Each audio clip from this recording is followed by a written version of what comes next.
Que el Señor les bendiga, mis amados hermanos. En esta hermosa noche estamos dándole la gloria al Señor y bendecidos al poder estudiar la palabra del Señor, ya que es la palabra de Dios la que trae fortaleza, la que trae bendición a nuestra vida. En esta tarde vamos a hablar acerca de un tema muy interesante. Todos los temas de la Biblia son importantes y son interesantes, pero quiero hablarle de algo que lo considero muy importante. Y vamos a estar hablando sobre Sarepta, ciudad profética. Y vamos a abrir la palabra del Señor en primer libro de los Reyes, capítulo número 17. Primer libro de los Reyes, capítulo 17. Vamos a leer en el versículo número 8 y versículo número 9. Y dice así la bendita palabra del Señor. Y vino luego a él palabra de Jehová, diciendo: levántate, vete a Sarepta de Sidón y mora allí. He aquí yo he dado orden allí a una mujer viuda que te sustente. Bendecimos el nombre del Señor porque Dios es bueno y para siempre es su misericordia. Cuando leemos la palabra de esta manera, vamos a darnos cuenta de algo muy importante, como es que Elías es enviado a una ciudad llamada Sarepta. Todos conocemos esa historia de el hambre que vino en los tiempos de Elías. Elías, el profeta de Dios, el profeta que fue arrebatado al cielo, el profeta que se le reconoce como el profeta de fuego, pero sin olvidar de que el apóstol Santiago nos dice de que Elías era un hombre con semejantes debilidades como cualquier ser humano, o sea, no era un superhumano, sino era un humano, pero con la bendición del Señor estaba con él y el Señor lo había dotado de su Santo Espíritu. Entonces, viene esta situación en la que hay hambre y esto era una consecuencia. El hambre vino a Israel como consecuencia de la desobediencia. Cuando hay desobediencia, siempre viene disciplina. Cuando hay desobediencia, siempre vienen momentos en los cuales Dios va a ajustar algunas cosas, pues Dios no dejará o no dará por inocente al culpable. Y de tal manera que nosotros debemos entender lo que la palabra de Dios dice. Esto es muy importante porque al entender lo que se está dando, podemos observar esto. El hambre era como resultado del castigo, el castigo de la desobediencia del pueblo del Señor. Lo dice Deuteronomio capítulo 11, versículo 17 y 28-23. Dice la palabra del Señor de que había venido hambre a aquella región. Por esa razón, porque al desobedecer a Dios van a haber consecuencias. Nadie puede desobedecer a Dios y quedar impune, sino toda desobediencia traerá consecuencias. Entonces, en el pasaje que estamos observando, aquí aparece algo muy interesante porque ya lo dice también el Evangelio de Lucas, en su capítulo 4, versículos 25 y 26, dice que había muchas viudas en el tiempo de Israel, en Israel, en el tiempo de Elías, pero que Elías no fue enviado a ninguna de las viudas de Israel, que para aquel entonces habían un montón, habían muchas mujeres viudas en Israel y a ninguna de ellas fue enviado. Nos dice Lucas en su capítulo 4, verso 25 y 26, que habiendo muchas viudas, el profeta no fue enviado a ninguna de las mujeres viudas de Israel, sino más bien a una viuda de Sarepta. Y ese es el punto de que había sido enviado hacia aquel lugar. Para entender esto, debemos comprender algo muy importante. Aquí tenemos que darnos cuenta de que este hombre era un hombre de Dios, un profeta de Dios. Y puesto que en Elías se vieron cosas extraordinarias, por ejemplo, cuando él desafía a los profetas de Baal, dice de que el Dios que haga descender fuego del cielo, este es el verdadero Dios. Y recuérdese usted que cuando Elías da la palabra y cae fuego del cielo, estaba evidenciando que el único Dios es el Dios verdadero. Entonces, ¿qué se necesita para ser un instrumento de Dios? La realización de un milagro es una prueba de confianza de parte de Dios. Eso estaba en el Antiguo Testamento y sigue estando en el Nuevo Testamento. Cada vez que sucede algo extraordinario es acerca de la voluntad del Señor. Y por eso podemos observar que la realización de un milagro es una prueba de la confianza de Dios. O sea que Dios le confía a hombres que Él mismo llamó para hacer ciertos trabajos. Y ahí tenemos que entender muchas cosas que son muy importantes. Y podemos hacer una aclaración al respecto, pues esto de que Dios tenga confianza, o sea, la manifestación de la confianza de Dios para un hombre, esto ha traído de alguna manera mucha confusión en los tiempos actuales. Porque algo que debemos nosotros entender es esto, que el que hace los milagros es Dios, pero lo hace en resultado o en consecuencia cuando encuentra fe. Muchos de los milagros que Dios hace es por la fe del necesitado y no tanto por el transmisor, en este caso el individuo que está orando o que está predicando. Digo que ha causado mucha confusión porque hay mucha gente viviendo mal delante de Dios. Hay mucha gente que está inclusive en pecado e inclusive han orado por algunos que han estado enfermos, han orado por algunos que están esperando un milagro y el milagro ha sucedido. Entonces estas personas han llegado a pensar, han llegado a creer, bueno, entonces no importa tanto cómo yo viva, porque Dios de todas maneras va a hacer milagros. Dios de todas maneras los va a utilizar. No es eso lo que la Biblia nos enseña. Por eso que mucha gente ha caído en semejantes confusiones, dando a entender de que hay gente que vive mal, hay predicadores que están viviendo mal delante de Dios y que van a algún lado y que sucede algún milagro. Pero hay que entender que ese milagro no fue el resultado del predicador, sino fue el resultado del necesitado.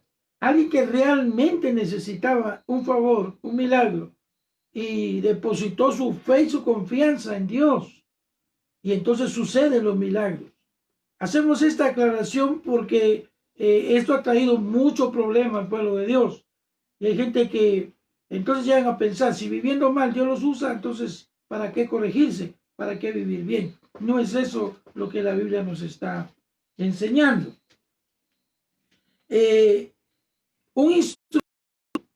¿Cuál es el riesgo de esto, hermano?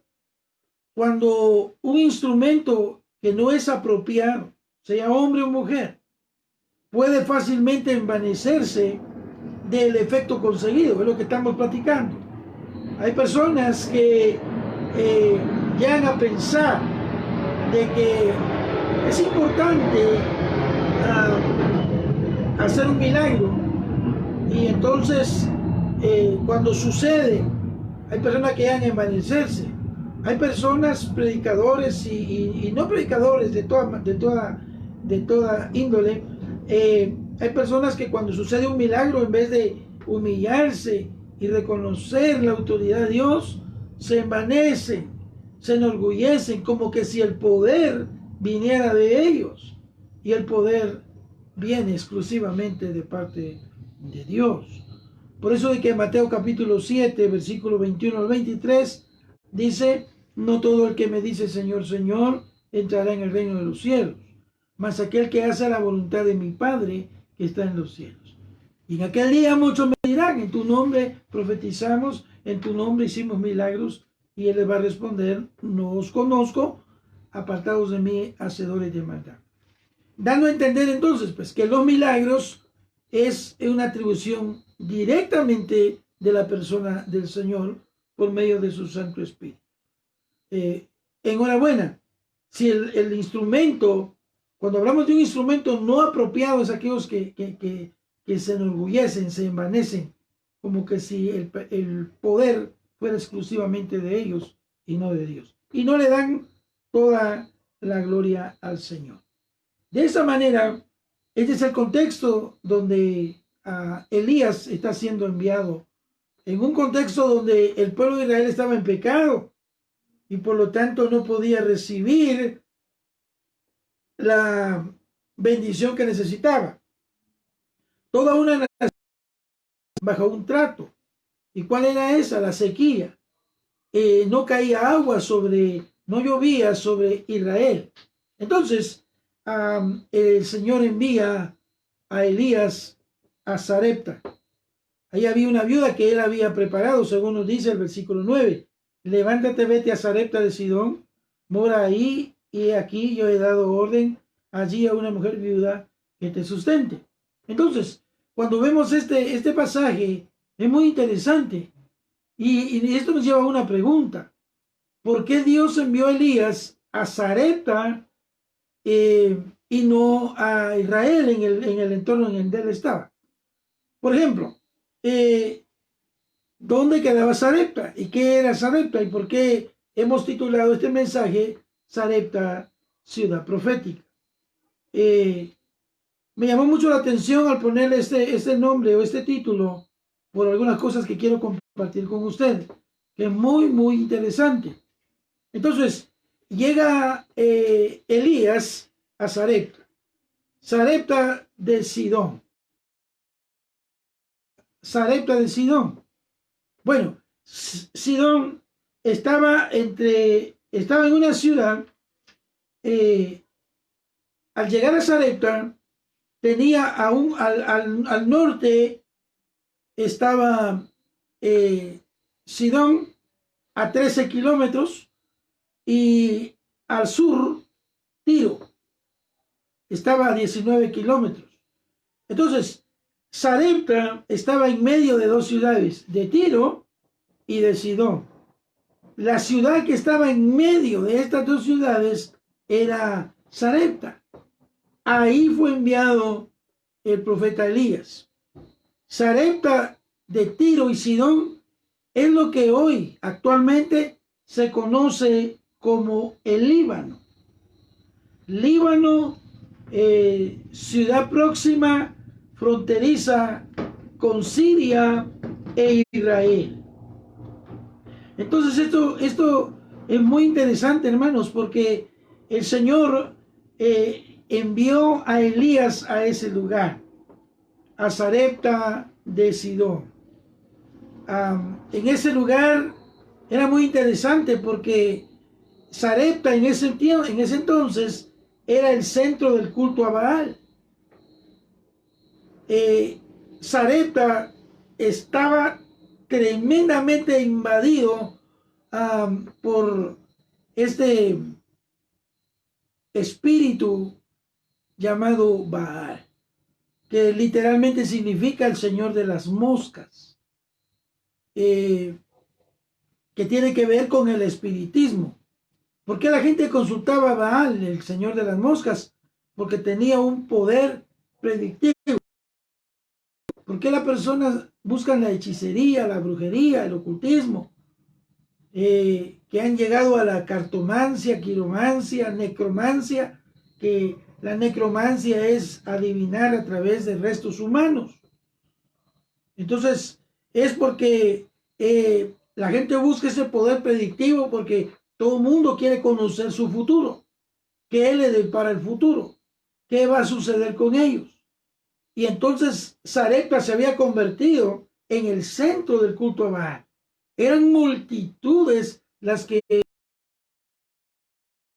Sarepta, entre Tiro y Sidón, estaban en un lugar bajo la provincia de Fenicia, eran los fenicios.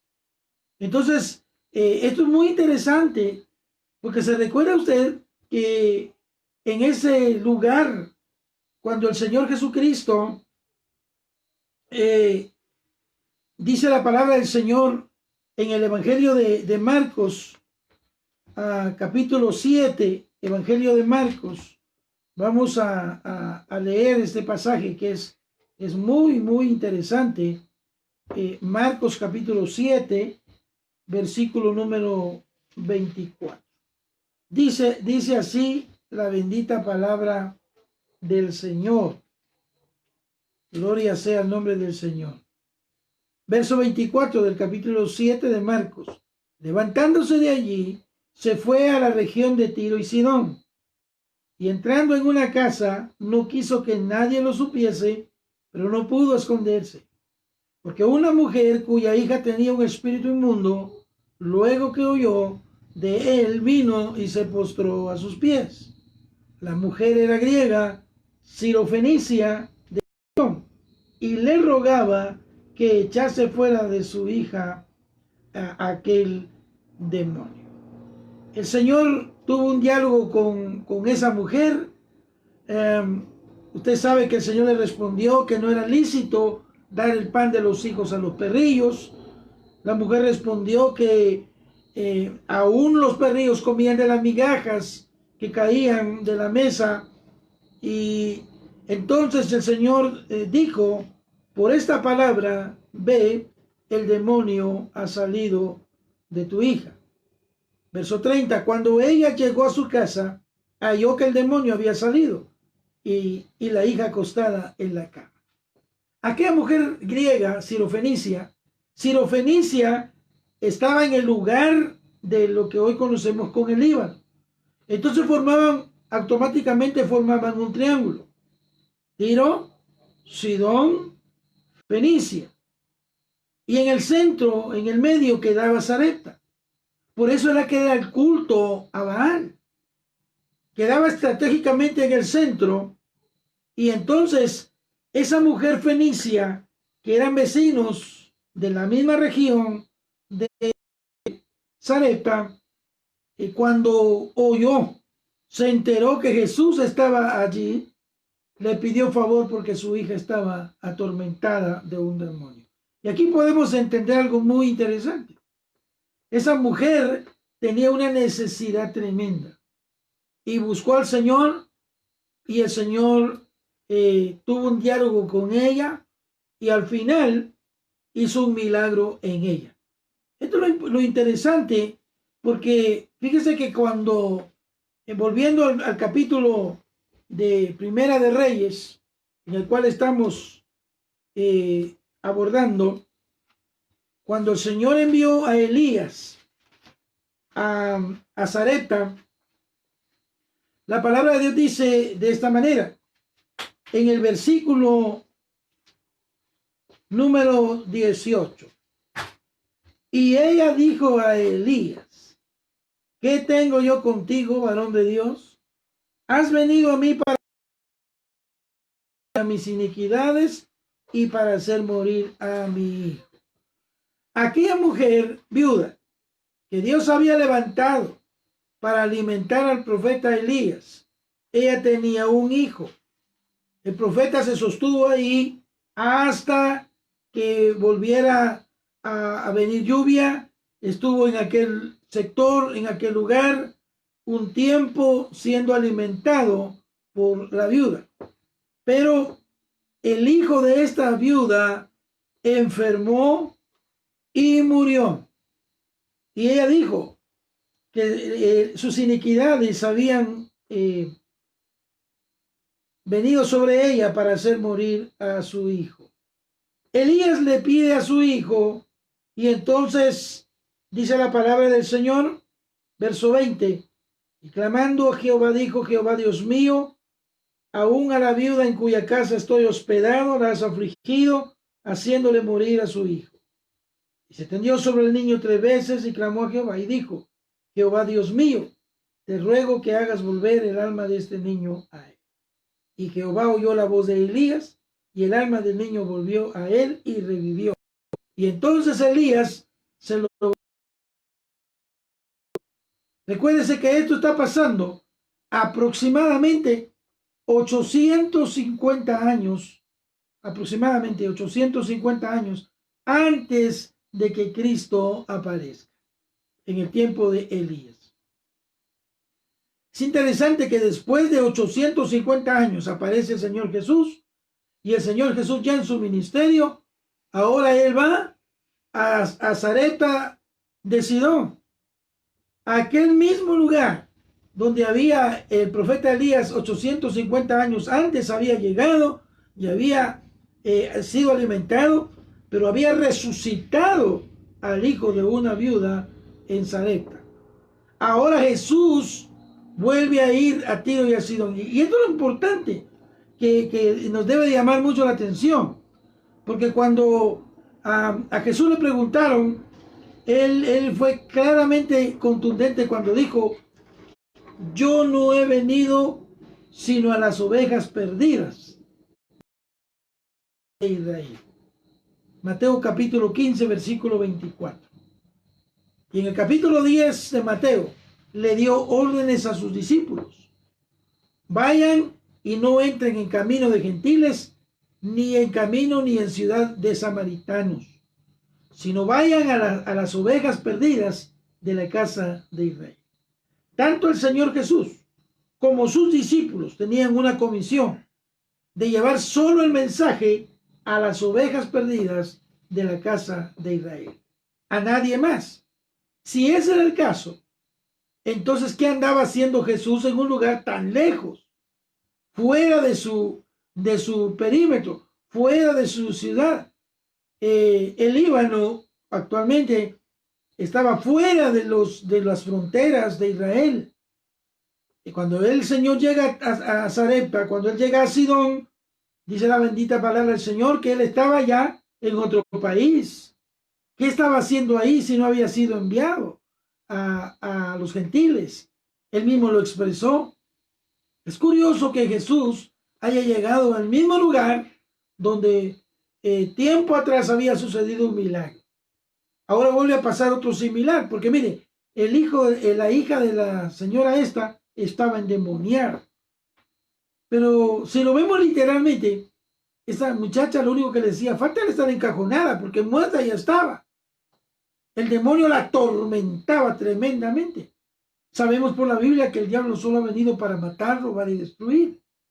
Entonces, si ese es el caso, que solamente ha venido a destruir, Jesús vino para dar vida y vida en abundancia. Entonces, en este sentido, debemos entender algo muy interesante en este pasaje. El profeta Elías es algo muy interesante porque cuando vemos el estado de Elías, ¿por qué Elías fue enviado a una ciudad tan lejana?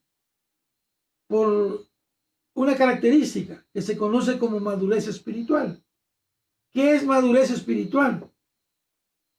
Es aguda conciencia sobre la gravedad del pecado. Para Elías la preocupación no era el hambre del pueblo. Para Elías su verdadera preocupación era que el pueblo se arrepintiese de sus pecados. Porque Elías sí sabía las consecuencias. Y prueba de ello es de que no llueve 3 años y medio. Miren, hermanos, el desobedecer a Dios trae consecuencias terribles. Nadie que desobedezca a Dios va a salir impune. No.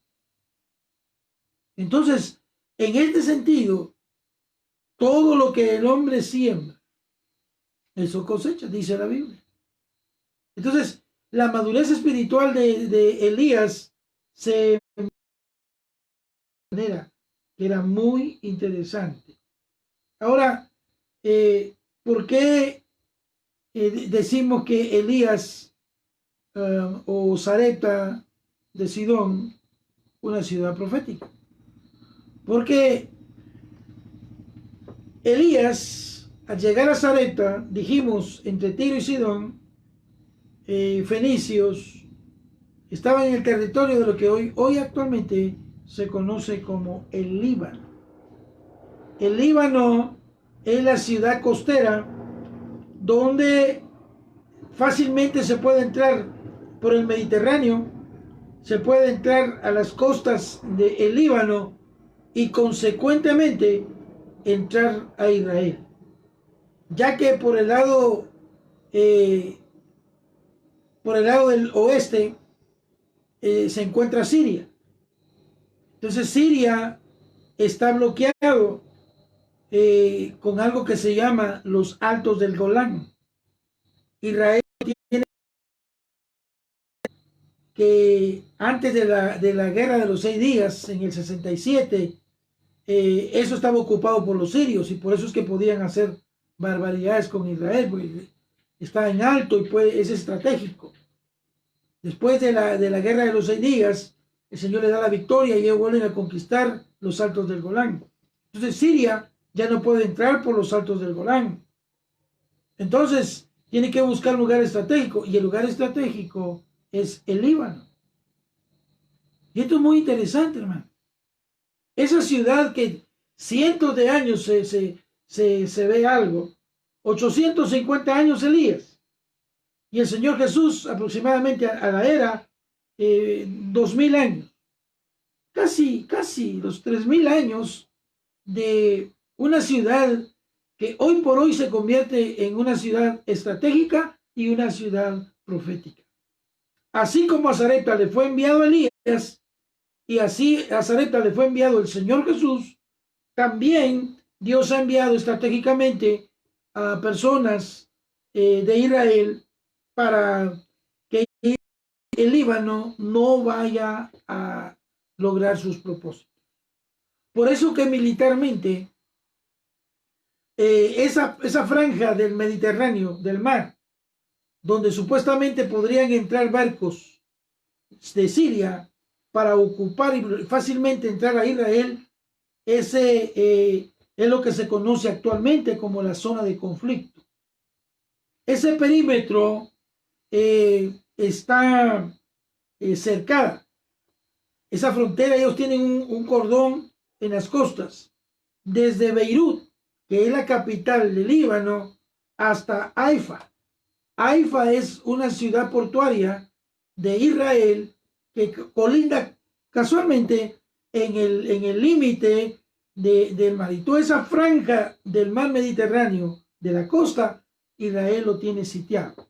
Por eso se conoce como la zona de conflicto. Ahí hay barcos de Israel constantemente patrullando para que no se le vayan a meter enemigos por ese lugar. Entonces, ¿por qué están cuidando ese asunto? Porque al entrar por la frontera, después de Haifa, que es la costa, es la ciudad portuaria, la primera ciudad que encontrarían sería Nazaret, la ciudad del Señor, una ciudad milenaria, una ciudad histórica. Y en los ejércitos, una vez ingresados, ya estando en Nazaret, prácticamente están en Israel. Porque Nazaret no está muy lejos de Jerusalén. Ya estarían en territorio israelita y se imagina usted, harían cosas tremendas en ese lugar. Ahora, ¿por qué es profética? Porque todo lo que se estaba gestando en ese lugar, esto es lo interesante. En el Líbano, en la ciudad del Líbano, que ya le dije, me gustaría tener una pizarra para poderle explicar dónde están los sectores, pero esto es muy interesante. En el Líbano hay 3 tipos de controles. O sea que el Líbano tiene 3 grupos de conflicto que están controlando el Líbano. El primero es Irak, el segundo es Siria y el tercero es Irán. Estos tres, recuerde usted que estos tres son los archienemigos de Israel. De todos es sabido por las noticias de que Irán ha proferido una y otra vez amenazas contra Israel y lo único que desea Irán es desaparecer del mapa a Israel. Pues se quedarán con la gana porque no lo podrán lograr, porque Dios pelea por su pueblo y especialmente por Israel. Entonces, esto es lo interesante, porque ahí aparecen muchas cosas que lo voy a tocar así rápidamente para poder entender lo que queremos decir. Ya que están esos controles en ese lugar del Líbano, se levanta un movimiento tremendo conocido como el Estado Islámico, el grupo más rico del mundo. Este grupo se fundó en el 1999, el Estado Islámico, en el Líbano, mejormente conocido como el grupo terrorista ISIS. Vemos por las noticias los asuntos de ISIS haciendo y deshaciendo en todo lo que es el Asia. Y también si le dan oportunidad para otros países hacen averías. Pero me llama mucho la atención porque en el Líbano, del cual estamos hablando, Sarepta, cientos de años atrás, hoy se levanta como una ciudad reconocida en el terrorismo tremendo. De ahí del Líbano se levanta el grupo terrorista Hezbollah, creado en el 1960. Fue la primera organización terrorista que se creó en el Líbano. Entiéndase, terrorista. Hay algo que me llama mucho la atención. Los terroristas siempre justifican el terrorismo. Nosotros lo vemos como un asesinato, como algo espantoso. Los terroristas no. Los terroristas justifican el terrorismo. O sea que matando miles de personas, no importa quiénes se mueran, ellos siempre tienen una justificación. Y el Líbano no tiene nada que pelear con Israel. Pues la ayuda le llegó milenariamente atrás. Y esto es lo interesante, que Elías como profeta y Señor Jesús, el Señor, el dueño y el Salvador, llegan a cientos de años atrás. Como proféticamente diciendo que estaban dando una oportunidad para esa región.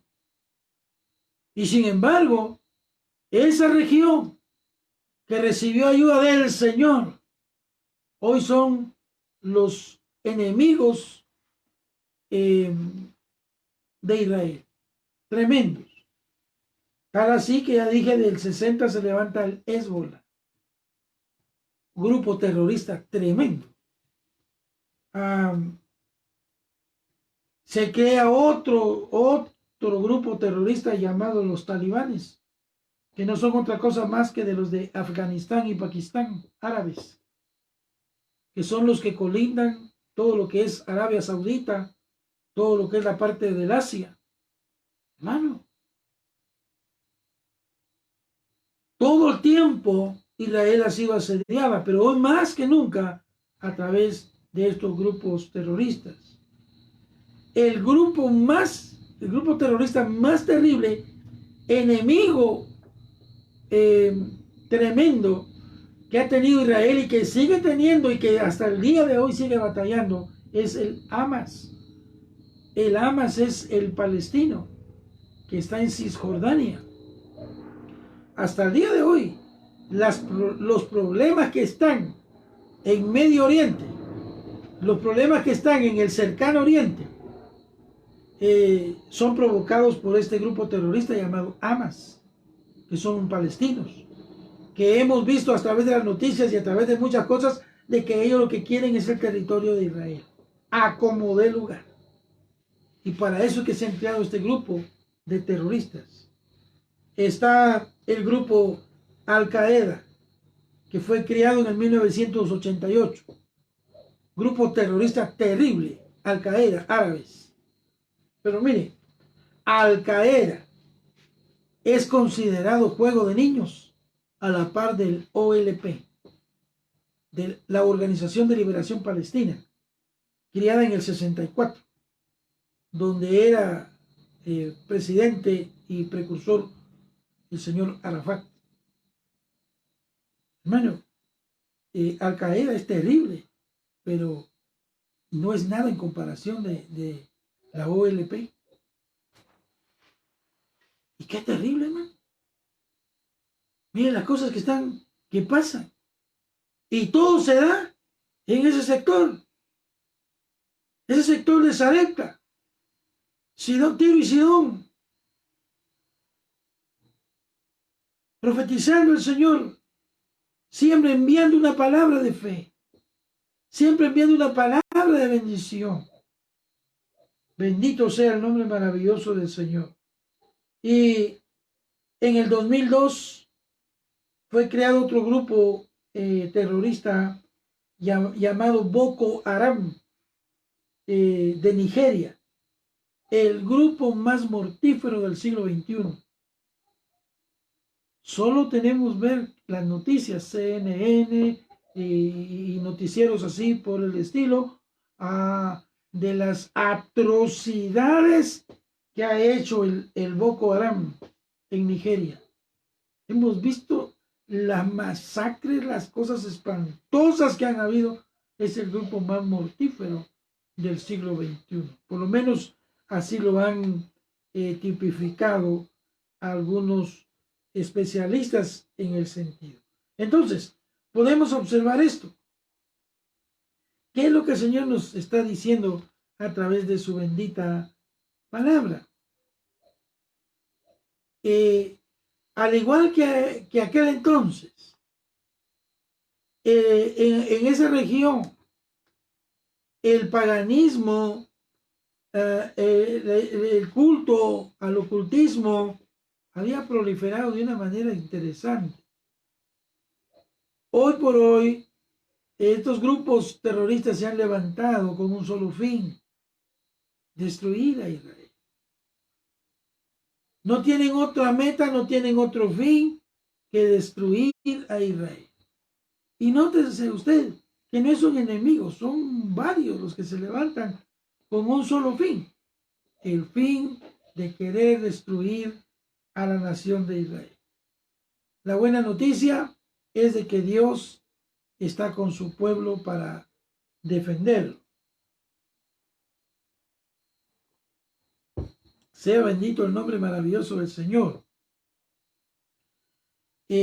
Al igual que aquel entonces, hoy por hoy, el pecado invadía el país. Esta es una fina conciencia de la gravedad del pecado. Es una clara señal del alto nivel espiritual que hoy por hoy carece en muchos ministros, en muchas congregaciones. Hoy por hoy carece esa fina conciencia acerca de la gravedad del pecado. Cuando la gente de Dios señala, ataca el pecado, lo confronta, es una clara señal del alto nivel espiritual que se ha logrado. El no hacerlo también es una clara señal del bajo nivel espiritual que se ha alcanzado, pues el Señor no es consentidor del pecado, todo lo contrario, atacando. Por esa razón, el Señor le dijo a aquellas personas: si en Tiro y en Sidón, si hubieran hecho los milagros que se hicieron en ustedes, ay de ti, Corazín, Ay de ti, Betsaida, porque si en Tiro y en Sidón se hubieran hecho los milagros que se han hecho en ustedes, hace rato que se hubieran arrepentido en saco, en silicio, en ceniza. Hace rato que se hubieran arrepentido. No se hicieron milagros, pero llegó el autor de la vida. En dos tiempos distintos. Primero enviándoles al profeta Elías y ahora enviándoles al Señor Jesús. Dice que el pasaje que leímos del capítulo 4 de Lucas, había muchas viudas, pero a ninguna de ellas fue enviado. Fue enviado. ¿Quién envió a Elías a Sarepta? Dios. ¿Quién envió al Señor Jesús a Sarepta? Dios, el Padre. Porque no envió Dios al mundo para condenar al mundo, sino para que el mundo sea salvo por él. Dios no envió al mundo, Dios no envió a Jesús a condenar al mundo, sino para que el mundo sea salvo por él. Sea el nombre maravilloso del Señor Jesús. Concluyendo, en Sarepta fue resucitado un joven. En Sarepta.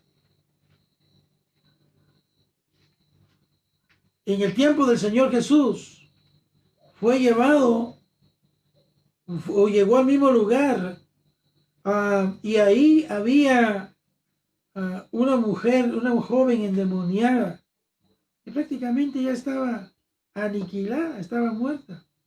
Pues los demonios no saben hacer otra cosa más que matar, robar y destruir. De una manera profética, Dios libera a la joven del demonio. Ni siquiera le puso las manos, sino por esta palabra. Y desde ese momento, la joven quedó libre de aquel demonio y el demonio salió de ella y ella quedó libre.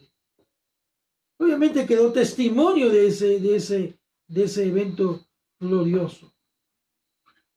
Nosotros fuimos libertados de nuestros delitos y pecados, según Efesios 2:1. Gloria sea el nombre del Señor. Pero hay algo que a mí me llama mucho la atención. Juan capítulo 11, verso 40. El diálogo que tiene el Señor Jesús con Marta. ¿No te he dicho que si crees, verás la gloria de Dios?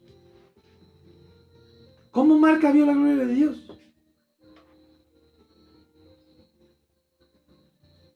¿No te he dicho que si crees, verás la gloria de Dios? ¿Cómo Marta vio la gloria de Dios? ¿Cómo nosotros podemos ver la gloria de Dios? ¿Sabe cómo vio Marta la gloria de Dios? Al ver a su hermano resucitado.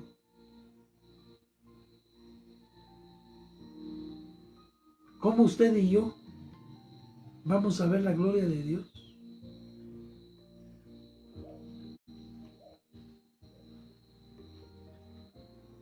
¿Viendo a algún nuestro familiar resucitado? Posiblemente físicamente sería una cosa extraordinaria, pero espiritualmente será. ¿Cuántos familiares tiene usted muertos en sus delitos y pecados?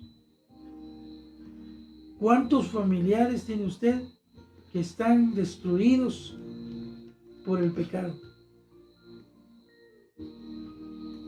¿Cómo puede usted ver la gloria de Dios en su casa, en su familia? Viendo a los suyos ser resucitados. Nos dio vida, Efesios 2:1. Nos dio vida a nosotros cuando estábamos muertos en nuestros delitos y pecados. ¿Cómo se ve la gloria de Dios? En la resurrección de los muertos.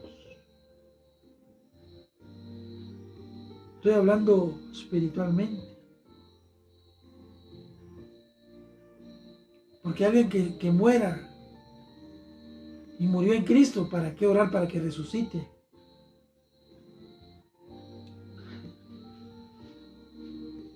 Se murió en Cristo, está mejor que usted y yo. Ya ni para qué pedirle al Señor que lo regrese. Porque esto ya es a manera de anécdota y de metáfora. Estoy seguro que si alguien se muere y la congregación comienza a orar y el Señor lo resucita, lo primero que haría el muerto al resucitar, en vez de agradecernos, sería de regañarnos. ¿Por qué me trajeron de vuelta?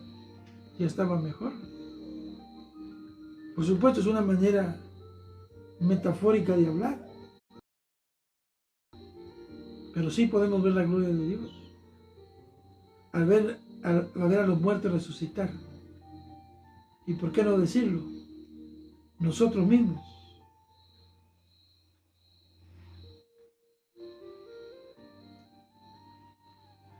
Sea el nombre de Dios glorificado.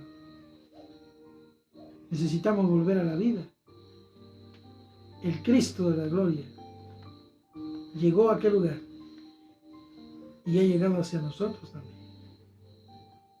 Sea bendito el nombre del Señor. Gracias, Señor. En el nombre poderoso de Jesús, nuestro Señor. Permítame hacer una oración por usted y déjenoslo saber por este medio. Si alguno ha aceptado a Cristo o se ha reconciliado con Dios, háganoslo saber. O sencillamente, déjenos un comentario. Queremos saber cómo está saliendo la señal. Queremos saber de usted, de dónde nos sintoniza, cómo, hasta dónde hemos podido colaborar y llevándole una bendición a través de la bendita palabra del Señor. Déjenos saber sus comentarios, a nosotros nos bendice grandemente. Padre, en el nombre de Jesús, bendice al oyente hasta donde llega la señal. No sé en qué lugar, no sé en qué país, pero yo te ruego que esta palabra traiga vida y vida en abundancia. Te lo pido en el nombre maravilloso de Jesús, nuestro Señor. Gracias por esta bendición de escuchar tu palabra. En el nombre de Jesús. Amén. Hasta la próxima.